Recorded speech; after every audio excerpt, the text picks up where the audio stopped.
अस्सलाम वालेकुम दोस्तों। कल परसों मैंने वीडियो शेयर की थी documents related to Canada visitor visa. तो उसमें से जो एक बहुत ही ज़्यादा क्वेरी आ रही थी वो बैंक स्टेटमेंट के बारे में आ रही थी। तो बैंक स्टेटमेंट के बारे में जो क्वेरी है उसको मैं कुछ क्लियर करता जाऊँ कि बैंक स्टेटमेंट कितनी चाहिए होती है और किस केस के लिए क्या चाहिए होती है। सबसे पहले तो मैं आपको बता दूं कि 3 केसेस होते हैं। एक बैंक स्टेटमेंट होती है फॉर सैलरी पर्सन, सेकंड होती है bank statement for business person और थर्ड होती है bank statement for a person who has a invitation letter from Canada. जिसका इनविटेशन लेटर होता है कनाडा से, उसके लिए बैंक स्टेटमेंट कितनी चाहिए होती है। सबसे पहले अगर हम सैलरी पर्सन की बात करें तो सैलरी पर्सन के लिए भी बैंक स्टेटमेंट चाहिए होती है around about 2.5 million to 3 million. ये होते हैं 25 से 30 लाख पाकिस्तानी। अच्छा, ये क्यों होते हैं, इसके पीछे भी बड़ी रीज़न है। बैंक स्टेटमेंट के साथ सैलरी पर्सनस को 6 सैलरी स्लिप्स लगानी होती हैं, 3 to 6 अपनी रिसेंट सैलरी स्लिप, और 3 to 6 मंथ ये बैलेंस, क्लोजिंग बैलेंस मेंटेन होना चाहिए विद ट्रांजेक्शंस। ठीक है। अब इसके पीछे रीज़न क्या है? कुछ लोग कहते हैं जी 10 लाख इनफ है, 1 मिलियन इनफ है। 1 मिलियन इज़ नॉट इनफ। क्यों? जब आप वीज़ा एप्लीकेशन फाइल करते हैं तो वीज़ा ऑफिसर देखता है कि बंदे की बैंक स्टेटमेंट कितनी है। तो अगर आप 10 लाख अपनी स्टेटमेंट शो कराएंगे तो उसमें वो देखेगा भाई इसके पास तो सिर्फ 10 लाख हैं, और इसकी इस जाने का अगर पाकिस्तान से आप या इंडिया से टिकट देखें कनाडा का, तो वो पाकिस्तान इंडिया से राउंड अबाउट 7 से 8 लाख का मिनिमम टिकट मिल जाता है कनाडा का 1 साल का। तो वो कहेगा भाई इसके पास तो एक साइड के टिकट के पैसे हैं, तो वापस ये किस तरह आएगा, वहाँ रहेगा तो खर्चा क्या करेगा।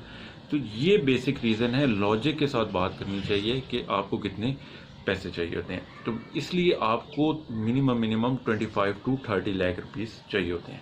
सेकंड आगे बिजनेस के लिए एक तो आपकी बिजनेस ट्रांजैक्शन होनी चाहिए, और उसके साथ साथ बिजनेस के लिए भी सेम जो बैंक स्टेटमेंट है with closing balance of 25 lakh to 3 million is enough, इतनी होनी चाहिए।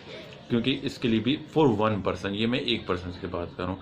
अच्छा, आप साथ फैमिली के लिए भी बात कर सकते हैं। सेम लाइक अगर फैमिली ऑफ 4 है तो आप देख लें कि 4 बंदों के अगर आप विजिट वीज़ा अप्लाई करें तो 4 बंदों के विजिट वीज़ा जाने के लिए अगर हम 6 लाख 20 बंदे की टिकट लगाएं तो 24 लाख तो आपकी एक साइड की टिकट हो जाएगी, और रिटर्न होगी तो 48 लाख रुपए। तो सीधा 4.8 मिलियन तो यहाँ पे बन जाता है।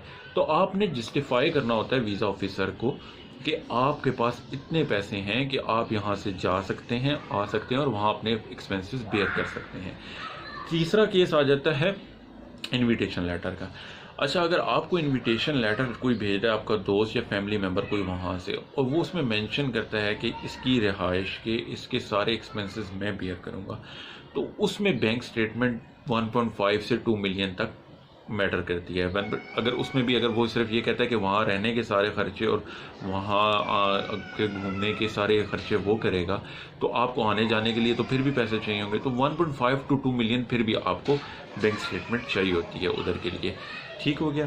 तो ये एक छोटी सी जो बैंक स्टेटमेंट की कन्फ्यूजन थी, डिफरेंट क्यूरीज आ रही थी मेरे पास, तो उस पर मैंने कहा कि एक स्टेटमेंट बना दूं आप लोगों को, एक वीडियो बना दूं कि जिसमें आप लोगों को पता चल सके कि बैंक स्टेटमेंट। और जो लोग कहते हैं कि जी 5 लाख और 10 लाख इनफ है, 179 भी ख़त्म हो गया, तो ये आप देख सकते हैं ये बैंक स्टेटमेंट हर जगह लाजमी। जो कहता है कि बैंक स्टेटमेंट के बाद बगैर आप विजिट वीज़ा अप्लाई कर सकते हैं, तो वो टोटली फ्रॉड है।